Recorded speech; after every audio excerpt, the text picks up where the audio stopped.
तो hello guys, स्वागत है मेरे एक न्यू वीडियो में आप सबका। और आज हम करेंगे मैजिक क्यूब के बारे में बात। तो बहुत लोगों का मैजिक क्यूब क्लीन नहीं हो रहा है, तो मैं बताता हूँ क्लीन क्यों नहीं हो रहा है। वो सब कमेंट में बोल रहे थे भैया मैजिक क्यूब हम गेम तो खेल रहे हैं पर यहाँ पे टाइम वो हो रहा नहीं, हमारा वो बोलते हैं हो रहा नहीं है क्लीन, हम खेल रहे हैं वो।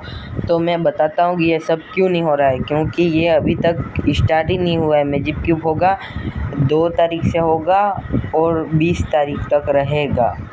तो ये देख सकते हो गाइस, ये यहाँ पे आया है साइट में नीचे कोने में, ये मैं टिप कर रहा हूँ। यहाँ पे 2 तारीख से स्टार्ट होगा 20 तारीख तक। तो आज तो 1 तारीख है, तो कल से ये स्टार्ट हो जाएगा। टेंशन मत लो गाइस, स्टार्ट हो जाएगा और आप क्लीन कर देना।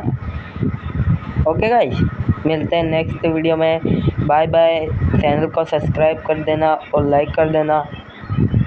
Bye guys.